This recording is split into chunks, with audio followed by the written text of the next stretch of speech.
Good evening and welcome to the Greg Tompsett Sports Show. You are joining me here for our Week 3 NFL review whip around, going around the league, checking out all the games and what happened here today. And without further ado, we will jump right in with our Thursday night matchup. We saw the 49ers and the Giants, and this was kind of out of hand very quickly. We saw, obviously, the 49ers take command, jump up 17-6 at halftime, never really look back. The Giants now, really rough start to the year. Obviously, a lot of fans rooting for the guys there. A lot of players we like, Dable and Shane, plus all the guys they brought over from the Bills and that we're kind of hoping to see do well. And just really rough start where you take out everything except for a second half versus the against the Cardinals, which apparently today, we'll get into the Cardinals here in a second. Maybe that wasn't quite as embarrassing as it looked. They needed it. But the 49ers look dominant and complete. Probably Brock Purdy's best game overall. A pretty average Christian McCaffrey game and by his standards, but they still ran for 141 total. Without Brandon Ayuk, Deebo Samuel really stepped in. So, again, San Francisco looks like one of the best teams in the league, and we'll see where that goes. For anyone who didn't have a chance to check it out, watch Aaron Quinn and I's recap show on the Cover One Buffalo podcast. We had a ton of fun going over this. The Bills absolutely smacked the Commanders. This was never even really a game. The Bills probably should have put up closer to 49, but a great performance overall. You can see our recap there later on. One of the many surprises today was found in the Colts-Baltimore game. This is one where, I really thought this was going to be the heavy favorite. Some places had an 8.5, 9.5, even 10. I didn't think that was going to be enough. I thought Baltimore was going to win pulling away. This is one where I even thought like betting an alternate spread could make sense. I thought there'd be a ton of kind of garbage time 4-minute offense running for Gus Edwards, maybe even some Melvin Gordon. The Colts were tough all day. Zach Moss, 30 carries for 122 yards. He was out there like the entire game, caught another 2 for 23. Just crazy game. Lamar Jackson had a weird play towards the end where he wasn't really able to move the ball.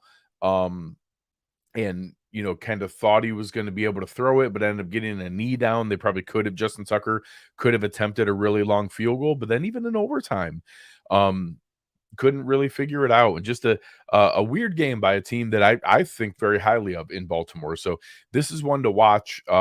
Good on the Colts being 2-1 and being a game team. We'll talk about the other AFC South game here in a moment, but just an odd game overall. Some turnovers playing a factor, but good on the Colts for being able to step up and do that. Appreciate you, Jason, coming in and hanging out with us here. Yeah, this Sunday night game's not anything special. Another one, the Cleveland Browns, and this offense, I Watson looked fine today, and especially against a pretty game Tennessee defense. This is probably Watson's best game as Brown so far. You can see the running game certainly struggled without Nick Chubb. Jerome Ford did score a touchdown, looked good in fantasy because he scored 2 touchdowns, but 10 carries for 18 yards. Kareem Hunt didn't look any better. 5 for 13. Pierre Strong got a little bit of run, but this game was all about the Cleveland defense. They were absolutely dominant. I know I saw one tweet that said the 3 best EPA per play performances so far are the Browns in week 3, the Browns in week 1, and the Browns in week 2. Their defense is playing phenomenal. Jim Schwartz, former Browns or Bills defense coordinator out there, finally making use of the ridiculous amount of talent there. You saw Myles Garrett, 3.5 sacks. They had 5 total.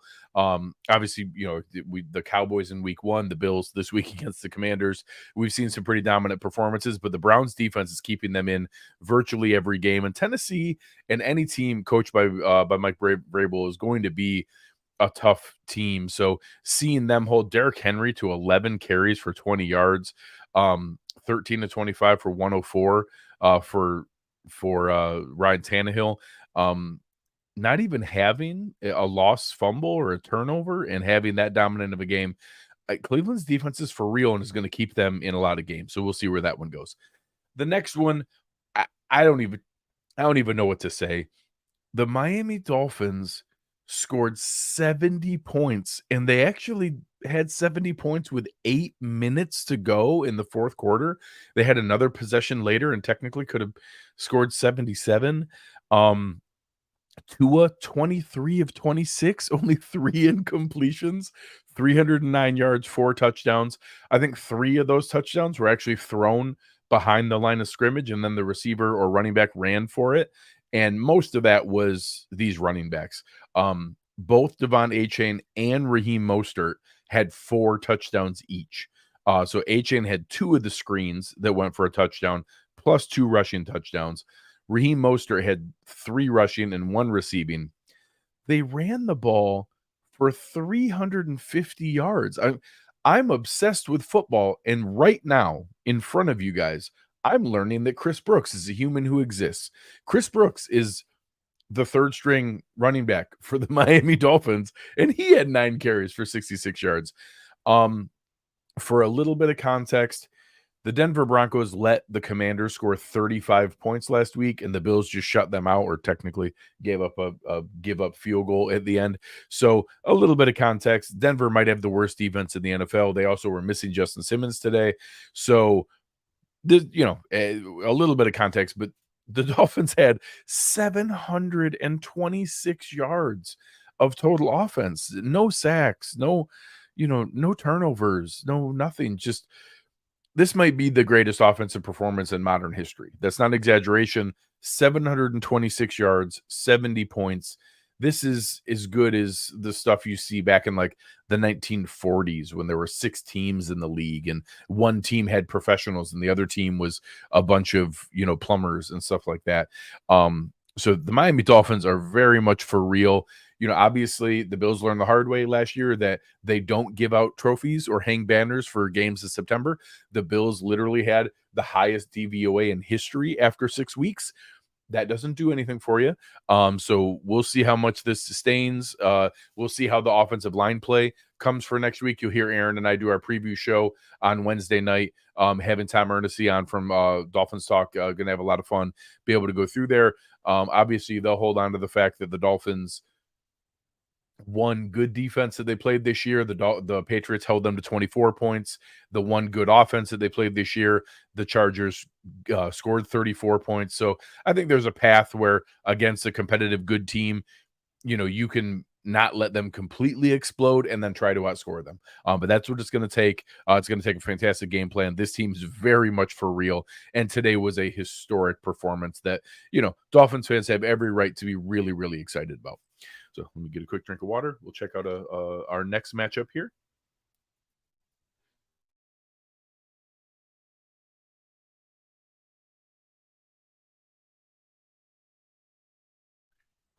All right. Our next set of games, maybe the most boring game of the day. Patriots, Jets, just terrible football all day. I tried to watch some of this just out of morbid curiosity. The Jets ran for 38 yards on 22 carries.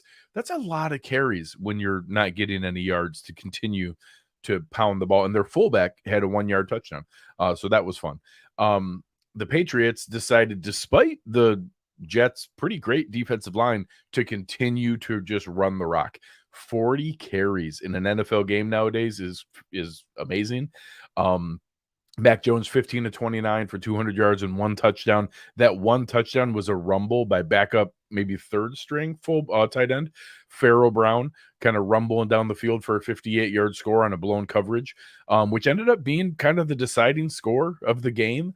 The Jets went down and did score very late in here to bring it close enough to kind of be competitive, but this is pretty much what I expected. That Jets team is a disaster. It's an embarrassment that they're letting that roster be quarterbacked by Zach Wilson, and I'm waiting for that locker room to just blow up. The Patriots get their first win, but they can only put up 15 points in a game here. These are two teams not going anywhere. Maybe one of the bigger surprises today, the Lions beat the Falcons 20-6. I thought this was going to be a closer game, and I actually thought the Falcons could win this. I did not see them, especially the running game for Atlanta, Detroit held Atlanta's run game to 20 carries for 44 yards. They forced Desmond Ridder to throw the ball 38 times. And obviously he was not it. He could not get it done. No receiver having anything special here. Even guys like Drake London, Kyle Pitts, Bijan Robinson, really special athletes, just not doing anything here. Detroit doesn't have a great defense, so this is a really concerning performance for the Falcons. Detroit pretty much as expected. Jared Goff playing within himself. Detroit leaned on Jahmyr Gibbs a bit more. Here Pete talking. Bijan had 10 carries for 33 yards. I whiffed bad on that. I thought this was going to be a big Bijan Robinson performance. He looked terrible. Sam Laporta really using the rookie tight end there a lot. The Bills haven't needed to use Kincaid as much as what Detroit has used Laporta. Laporta's been their number 2 receiver, more out of necessity than anything else. But great to see him looking as good as he has so far. A close game that I thought was going to be a blowout. The Saints were winning 17-0 in complete cruise control and let the Packers come back and score 18 points in the fourth quarter. I don't think their first score came until 11 minutes left in the fourth quarter, and it was a field goal. They didn't score their first touchdown until 7 minutes left in the game. And this Saints defense was looking fantastic and just gave up a couple garbage time drives at the end of the game. Derek Carr had to leave the game with, I believe it was announced as an AC joint sprain. So we'll see where that goes. Jameis Winston had to come in. It looked okay, but nothing special. Kendre Miller, the rookie running back for New Orleans, played for the first time, but really couldn't get a whole lot going. And, Jordan Love found a way to kind of keep plugging along. This was another one where somebody's got to be good in the NFC besides these couple top teams. And Detroit, Atlanta, New Orleans, Green Bay are all going to be kind of fighting for one of those next spots. And Jordan Love and this Green Bay Packers team keeps kind of plugging along and making themselves look reasonable and to be dealt with. So we'll see where that goes. One of the biggest surprises of the day, we're going to have one more. This is the biggest, but in the top 3, along with that upset of the Colts along the Ravens, this one maybe as shocking as any just by the amount. The Houston Texans beat the Jacksonville Jaguars 37-17. I'm just flabbergasted. This is another one where, I get that Ravens Colts game and bad weather kind of got away from them and some weird wonky, turnovers and things like that. But I mean, Houston just smacked Jacksonville around. They were up 17-0 and then just kind of never let their foot off the gas late into the game. This is a shocking performance. I'm very, very surprised that Houston was able to take care of business like this. And CJ Stroud has looked really good as a rookie so far, way more poised than expected. 0 sacks, a rookie not taking sacks, not turning the ball over, just really distributing the ball in a consistent, manageable way is very, very surprising to see with a team that I think many of us expected to be, contending to give the Cardinals their number 1 overall pick. So this is a really shocking performance and something that I think we'll keep monitoring as the season goes. But Jacksonville falls to 1-2, and it's okay to lose to Kansas City, but it is not okay to lose to Houston. This is really crazy. Jason, very, very kind to you. Appreciate you, man. Sending us the contribution here that really, really means a lot. The next one, the somebody had to win bowl. You saw the Vikings and the Chargers. 2 teams just, the Vikings last year we knew were playing with fool's gold, insane 1-score game luck. And this year they have played 3 1-score games and they're 0-3. It just couldn't be more perfect from a statistical standpoint. They were the least sustainable 13-4 team ever. Then they lost to the freaking Giants in the playoffs. And now this year, they opened the season with 3 1-score games, close games. They lose all 3. They're 0-3, heading in the wrong direction. The Chargers needed this game today. They went back and forth. There was certainly an opportunity, but Justin Herbert, 40 of 47, that is a pretty crazy, efficiency rate to be able to perform here, and it was all through the air. The Chargers ran 15 attempts for 30 yards. Everything else was in the air. Keenan Allen, 18 catches for 215 yards. Absolutely bananas performance, plus a passing touchdown that he threw to Mike Williams on a nifty trick play. Just an incredible performance by those two specifically. Mike Williams, I saw carted off late in that game. Need more information to check out what was going on there. But a Chargers team that could not afford to go in 3, and a Vikings team that now sadly is 0-3 and looking in rough shape. One of the late games here that went the longest, I think, out of all the 4 p.m. games, the Seahawks slowly pulled away from the Panthers. The Panthers were making it a game, had a lead at halftime, just couldn't quite hold on. This is a team that I think played a game performance. Like, they put themselves out there and really, didn't let themselves get shellacked. And that was the case with a lot of these big, heavy favorites and underdog teams. I think by the time Seattle put the final score on there, they did end up covering. But Carolina made it a game. We're able to continue to perform. Miles Sanders there. Adam Thielen had a really big game, 11 for 145 and a touchdown. DJ Chark broke a long play, that 47-yarder.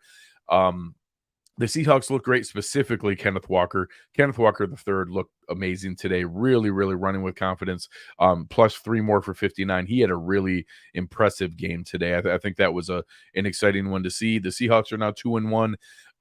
They're certainly not on the 49ers level, but they're right there with those other teams I mentioned, Packers, Falcons, Lions, Saints, fighting for one of those wild card games and to be one of the other competitive teams here in the NFC.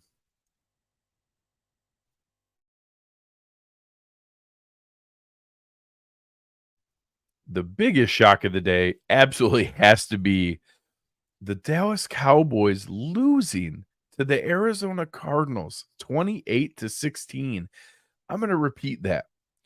The Arizona Cardinals beat the Dallas Cowboys 28-16. I don't understand. I just so I guess for any Bills fans that are terrified, rightfully, of the historic performance we saw from Miami today, think about watching this Cowboys team 40-0 week 1 against the Giants. Honestly, one of the most dominant defensive performances I ever remember. Like, the Giants never had anything positive going whatsoever, barely any yards or first downs, just a complete, defensive masterpiece. And then they let the Cardinals score 28 points because football's weird and weird things happen. So for anyone terrified of that Dolphins game, and we should be afraid that they are a lightning fast, crazy, crazy offense. Weird stuff happens. You never know. I feel confident they're not going to score 70 again, just like apparently the Cowboys are not going to shut everybody down every week. So, this Cardinals team is the biggest shock of this season. They have been in every single game. They have made it a performance and been part of, and had, they jumped out 20-0 and 27-7 on the Giants. They were in that week 1 performance and made Washington have to work for it to be able to pull out a win week 1, and now won week 3. So, I'm not ready to decide what it means. But I talked a lot of trash about Jonathan Gannon as a coach there. And God bless him, he's got those guys playing hard and really trying to make an effort every single week. That franchises can tank, organizations and front offices can tank. Players and coaches don't tank. They're putting film out there. They're playing their best every single week, and this is exactly what we saw here today. James Conner, 14 for 98 and a touchdown. Marquise Brown with a couple amazing catches. Just a really, really game performance and something, fun and exciting to watch. The final game, the Taylor Swift Bowl. Taylor Swift was in Kansas City watching Travis Kelce, apparently her new boyfriend. They left together after the game, play against the Chicago Bears. And out of any team that we think might be the worst team in the league, the Chicago Bears are raising their hand and making a statement that we are the worst. The Panthers put up a fight today. The Panthers have been in each game so far. They're also 0-3. Uh, the Bears are embarrassing. This is just a horrible, horrible situation right now. Obviously, a lot of weird rumors about their defensive coordinator having to resign and all kinds of other odd stuff with Justin Fields making comment about the coaching and just a weird situation. So 41-10, the Chiefs throttled the Bears like they should have, getting back to normal here. Patrick Mahomes, 3 touchdowns. Blaine Gabbert comes in mop up time and throws 2 interceptions. And I think I saw Patrick Mahomes kind of got rolled up on late in the first half. I think he did play a bit in the third quarter, and it looks fine, but obviously something to monitor to make sure that Pat's ankle is looking okay. But again, solid performance by a great team. The Chiefs are awesome, and they're going to be in the running all season long. So before we head out here today, I am going to go over a little bit from some of our friends over at Underdog. And I thought this would be a fun way. Obviously, there's a lot of fun things you can do. You can go in and sign up for new drafts, which you do 1-week drafts. You can go in and identify anything you want to do. You can also do some of the pick'ems if you find some matchups that you want to go through next week. If you think the Bills are going to be able to, keep the Dolphins a little bit more under control. Tonight, I had some picks where I thought that the Pittsburgh defense was going to keep Josh Jacobs under control. The original over-under for Josh Jacobs rushing yards was 73.5. I wish I had taken out a loan to put more on that for the Steelers not to let Josh Jacobs score or run for 73.5 yards. But I did pick it, and that was one of my wagers earlier today on one of the gambling sites. But here on Underdog, you can still go in there and pick your matchups to be able to go in and do it. They have it now set at 49.5, which is a lot more reasonable of what's there. But you can do this each week, picking out the matchups that you like. Even looking at some of my games so far that I have in my best ball performance, there's a couple fun ones out there. We did some. I wish I knew exactly which one was the one that we did together as a cover one team, because I would go in and look and see where I stand in that one, because I think producer Chris made fun of me for picking so many Cardinals, and he should have, because I should not have picked that many Cardinals. That was a terrible idea. It is the one that I'm in first place, and of course Chris is in second place. We are in first and second at the moment. Is the team that I wasn't paying attention at the end of the draft, and I just was picking kind of the highest guy on my board, and I somehow picked 3 consecutive Arizona Cardinals. So, maybe not my best strategy I've ever had, but, Travis Kelce and Gerald Everett there, Olave, Higgins, Amari Cooper, Mike Williams, all coming together nicely. Devon Achane coming in very handy today in his 4-touchdown debut. So again, this will be a fun one to keep an eye on and to monitor.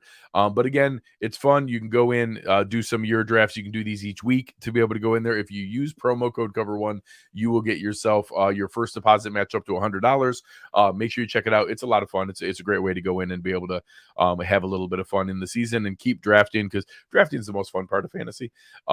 So again, thank you guys for hanging out here tonight. For anybody watching, Jimmy G just threw a lollipop of an interception to the Steelers.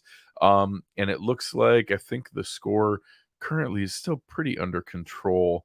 Yeah, the Steelers kicked a field goal here. They're up 16-7, kind of in cruise control, just got themselves an interception. I think this Raiders team is playing about as expected. So we'll see where that one goes the rest of the game. Tomorrow night, we've got another doubleheader. Kind of a weird setup with the NFL doing back-to-back doubleheaders in the Monday night slate in week 2 and week 3. So they didn't do it in week 1, but in weeks 2 and week 3, we've got a doubleheader. So tomorrow night, we've got Eagles, Buccaneers, and we've got Rams, Bengals. So obviously a lot of the attention is on whether we're going to see Joe Burrow play.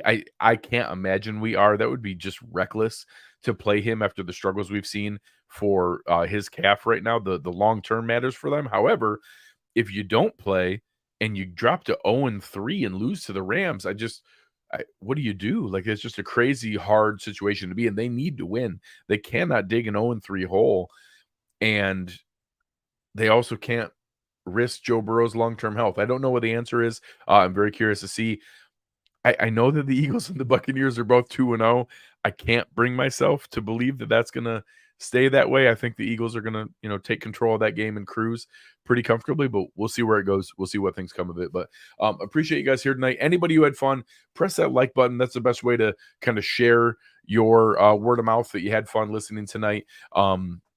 We're going to be, having fun like this each week on non-Bills Sundays. I'll probably go right around 7:30, right after the 4 o'clock games are wrapping up. On Bills Sundays, I'll go later on here at halftime of the Sunday Night Football game. So I'll be here just doing a quick whip around, quick update to be able to share everything about how all the games are going. So looking forward to tomorrow. RJ asking here, are both games going to be on at the same time tomorrow? They are not. Eagles Bucks is starting at 7:15 on ABC. And then Rams Bengals starts at 8:15 on ESPN.